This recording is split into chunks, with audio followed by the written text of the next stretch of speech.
नमस्कार दोस्तों, स्वागत है आपका आपके अपने news channel Jharkhand news network में। आइए जानते हैं आज की 25 मुख्य बड़ी खबरों को। हेमंत सोरेन का बड़ा ऐलान, बोले अगर बनी झामुमो की सरकार तो महिलाओं को हर साल देंगे 1 लाख रुपए। मुख्यमंत्री हेमंत सोरेन ने सोमवार को केबी हाई स्कूल के मैदान में डुमरी विधानसभा क्षेत्र से झामुमो प्रत्याशी मंत्री बेबी देवी के नामांकन सभा को संबोधित करते हुए कहा कि राज्य में हमारी सरकार बनी तो प्रत्येक महिला को प्रति वर्ष 1-1 लाख रुपए दिए जाएंगे। इसका पहला कदम दिसंबर माह से शुरू होगा, जब मैया सम्मान योजना की राशि बढ़ाकर प्रत्येक महिलाओं के खातों में 2,500 हजार रुपए दिए जाएंगे। हेमंत सोरेन ने कहा कि झामुमो आज तक ना तो किसी के सामने झुकी है और ना ही झुकेगी। हम जब भाजपा जैसी पार्टी के समक्ष नहीं झुके तो इस चुनाव में खड़े इन पार्टियों के सामने क्या झुकेंगे। कहा कि ऐसे तो कई बार हम आपसे वोट मांगने आते हैं, लेकिन इस बार हम आपसे अधिकार के साथ वोट मांग रहे हैं। हेमंत सोरेन ने अपने 5 साल के कार्यकाल का जिक्र करते हुए कहा कि ये 5 साल में हमारी सरकार के लिए चुनौतीपूर्ण रहा है। जब हमने सरकार बनाई थी उस समय कैसे दिखते थे और आज हम कैसे दिख रहे हैं। कहा कि कोरोना काल जैसी महामारी की चुनौतियों से राज्य की जनता को हमने बाहर निकाला है। इस दौरान हमारे दो मंत्री जगन्नाथ महतो और हाजी हुसैन अंसारी शहीद हो गए। आज इन्हीं की बदौलत से राज्य की जनता खुले में सांस ले रही है। कहा कि जगन्नाथ महतो के सपनों को उनकी पत्नी बेबी देवी पूरा करने का काम कर रही है। आज बेबी देवी ने मैया सम्मान योजना जैसी योजना को लाकर राज्य की महिलाओं को सशक्त करने में लगी हुई है। वह मील का पत्थर साबित होने जा रहा है। कहा कि जगन्नाथ महतो के निधन के बाद हमने इनके परिवार की रक्षा की है, अब आप इनकी रक्षा करें। कल्पना सोरेन ने केंद्र सरकार पर लगाए गंभीर आरोप। बड़े उद्योगपतियों का हजारों करोड़ माफ कर देता है, लेकिन किसानों का लोन नहीं नजर आता। पिछली डबल इंजन की सरकार राज्य से पैसा केंद्र को भेजती थी और केंद्र उसे भाजपा सहित राज्य में भेज देता था। हमारी सरकार ने लोगों को अबुआ आवास देने का काम किया है, बिजली बिल माफ करने का और ग्रीन कार्ड बनवाया है। उक्त बातें झामुमो की स्टार प्रचारक कल्पना सोरेन ने सोमवार को जिले के महेशपुर के सीलमपुर और लिट्टीपाड़ा प्रखंड के नावाडी में चुनावी सभा को संबोधित करते हुए कही। महेशपुर से झामुमो प्रत्याशी स्टीफन मरांडी और लिट्टीपाड़ा विधानसभा से झामुमो प्रत्याशी हेमलाल मुर्मू ने नामांकन किया। कल्पना ने कहा कि हमारी सरकार आने पर अगले 5 साल में 2 गुना से ज्यादा काम होगा। उन्होंने कहा कि केंद्र बड़े उद्योगपतियों का हजारों करोड़ रुपए माफ कर देता है, लेकिन उन्हें झारखंड के किसानों मजदूरों का लोन नजर नहीं आता। हमारी सरकार ने किसानों का लोन माफ करने का काम किया है। उन्होंने दोनों प्रत्याशियों को जिताने की अपील की है। चुनावी सभा में सिदो कान्हू के वंशज मंडल मुर्मू भी शामिल हुए। मंडल मुर्मू ने कहा कि मेरे गायब होने की सूचना सोशल मीडिया के माध्यम से मुझे मिली थी। मैं आपके सामने खड़ा हूँ। कांग्रेस को परिवारवाद वाली पार्टी कहने वाली भाजपा बाघमारा और पूरे राज्य में क्या कर रही है, यह पूरे देश की जनता देख रही है। भाजपा को बाघमारा में परिवारवाद नहीं दिखाई दे रहा है। उक्त बातें सोमवार को कतरास रानी बाजार में आयोजित कांग्रेस की चुनावी सभा में झारखंड के प्रभारी विधायक गुलाम अहमद मीर ने कही।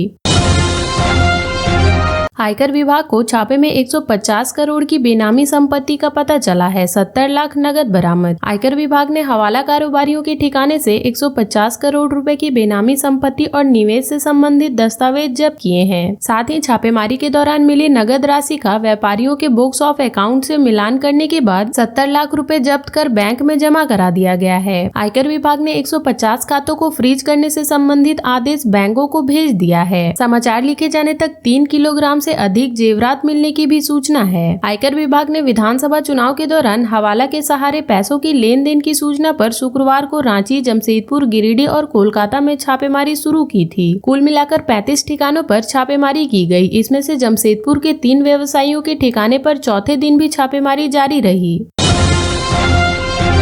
बेटा बहू के बाद अब शिबू सोरेन की पोती भी चुनावी मैदान में, जाने किसकी बढ़ेगी टेंशन। दिसोम गुरु और हेमंत सोरेन के बाद उनके परिवार की तीसरी पीढ़ी चुनावी ताल ठोकने को तैयार है। जामा के पूर्व विधायक स्वर्गीय दुर्गा सोरेन और वर्तमान में जामताड़ा की बीजेपी की प्रत्याशी सीता सोरेन की बेटी जयश्री सोरेन ने नाजीर रसीद कटवाकर और नॉमिनेशन पेपर खरीद कर सक्रिय राजनीतिक में दस्तक देने का ऐलान कर दिया है। जामा विधानसभा सीट से जयश्री सोरेन की मां सीता सोरेन 2009, 2014 और 2019 में निर्वाचन होकर 3 टर्म में विधायक रहीं, जबकि पिता दुर्गा सोरेन 1995, 2000 में 2 टर्म तथा एक बार दादा शिबू सोरेन 1985 में विधायक रह चुके हैं। इस बार लोकसभा चुनाव से ठीक पहले सीता सोरेन ने झारखंड मुक्ति मोर्चा को छोड़कर बीजेपी का दामन थाम लिया था। तब से वे सक्रिय रूप से बीजेपी के साथ रहीं। जयश्री सोरेन अपने माता पिता की परंपरागत सीट जामा से बीजेपी की टिकट पर चुनाव लड़ने के लिए लगातार प्रयास कर रही थी और लोकसभा चुनाव के बाद से ही विशेष तौर पर इस विधान विधानसभा क्षेत्र का लगातार दौरा कर रही थी। ऐसे में जब पार्टी ने यहां अपने पुराने उम्मीदवार सुरेश मुर्मू को ही उम्मीदवार बना दिया तो वे निर्दलीय ही चुनाव मैदान में उतरने का मन बनाकर नॉमिनेशन पेपर खरीद चुकी हैं। मंगलवार को नॉमिनेशन का आखिरी दिन है। ऐसे में वे मंगलवार को नॉमिनेशन करेंगी, इसकी प्रबल संभावना है। उन्होंने अपना पता जयश्री सोरेन, पिता स्वर्गीय दुर्गा सोरेन, पता रेड क्रॉस के पास मोराबादी मैदान, थाना लालपुर, मोराबादी, रांची लिखवाया है।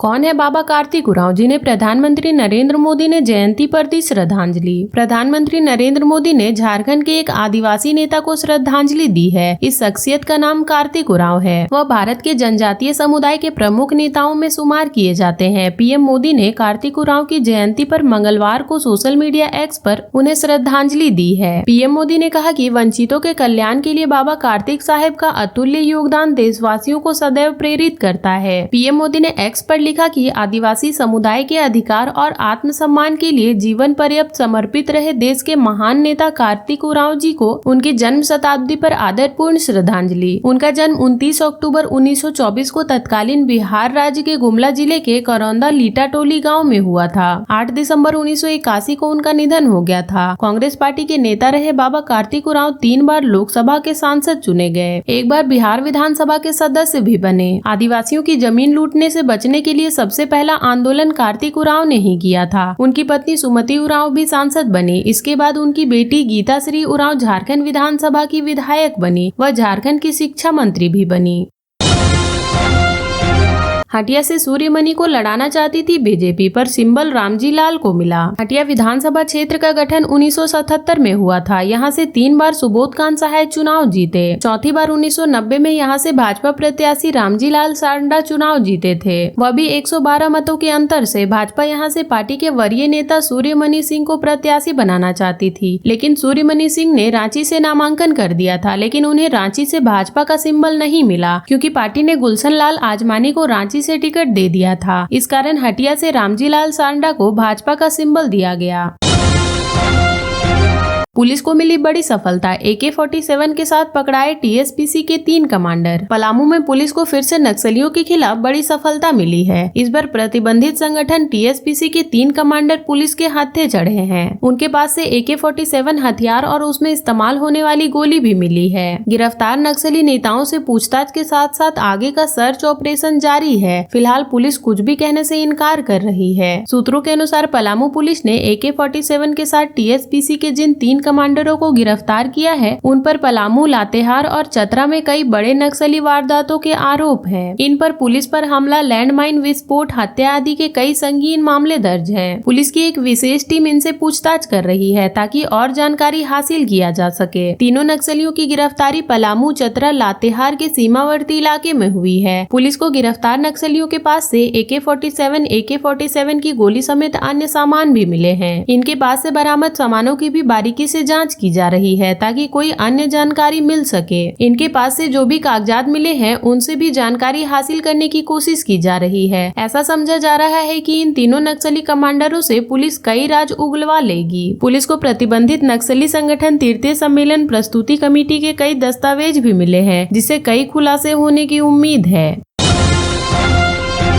बाबूलाल ने जेएम कांग्रेस पर साधा निशाना, कहा गठबंधन की सरकार ने 5 सालों तक जनता को ठगा है। बाबूलाल मरांडी ने सोमवार को धनसार से भाजपा प्रत्याशी के रूप में नामांकन किया। इस क्रम में गांव मोड़ डोरंडा में चुनावी सभा को संबोधित करते हुए श्री मरांडी ने कहा कि यहां हजारों की संख्या में पहुंची जनता का उल्लास ने बता दिया है कि जीत में कोई संशय नहीं है, लेकिन इस जीत को बड़ा बनाना है। उन्होंने झामुमो कांग्रेस पर सीधा निशाना साधते हुए कहा कि इस गठबंधन ने कभी इस क्षेत्र का विकास की चिंता नहीं किया है। भाजपा ने यहाँ के हर गांव को सड़क और नदी नालों को पुल पुलिया से जोड़ा है। उन्होंने कहा कि गठबंधन की सरकार ने 5 सालों तक जनता को ठगने का काम किया है, एक भी वादा पूरा नहीं किया। लूट, भ्रष्टाचार, अपहरण व हत्या की घटना बढ़ी है, अपराधी बेलगाम हो गए हैं। सभा के दौरान भाजपा के कार्यकारी अध्यक्ष डॉक्टर रविंद्र राय का स्वागत किया गया। डॉक्टर राय ने भी लोगों से बगैर किसी गफलत में पड़े बाबूलाल मरांडी और भाजपा के लिए वोट करने की अपील की।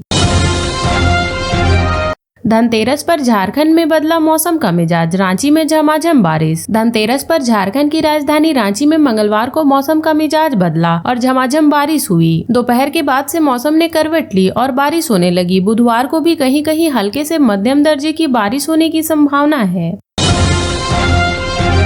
बड़ी मुसीबत में फंस सकते हैं जेएम के ये प्रत्याशी, चुनाव आयोग ने दिया जांच का आदेश। जुगसलाई से झामुमो प्रत्याशी मंगल कालिंदी एक बड़ी मुसीबत में फंस सकते हैं। उन पर आचार संहिता उल्लंघन का आरोप लगा है। भाजपा नेता अंकित आनंद ने केंद्रीय चुनाव आयोग और झारखंड राज्य चुनाव आयोग में शिकायत दर्ज कराई थी। इस आधार पर चुनाव आयोग ने जांचोपरांत कार्रवाई का निर्देश दिया है। भाजपा नेता अंकित आनंद का कहना था कि 26 अक्टूबर को मंगल कालिंदी ने टाटानगर स्टेशन के पास शिव मंदिर में राजनीतिक बैठक की, जहां पार्टी कार्यकर्ताओं और स्थानीय मतदाताओं को मिठाई की पैकेट बांटे गए। उन्होंने मांग की कि पैकेट में पैसे, मिठाई या कुछ और था, इसकी जांच होनी चाहिए। इस आशय का वीडियो भी मुहैया कराया गया है। इससे पहले मंगल कालिंदी के खिलाफ उम्र को लेकर अंकित आनंद ने आयोग से शिकायत की थी। बता दें कि मंगल कालिंदी जुगसलाई से झामुमो के विधायक हैं। साल 2019 के चुनाव में उन्होंने भाजपा के मुजीराम बावरी को 21,934 वोटों से हराया था।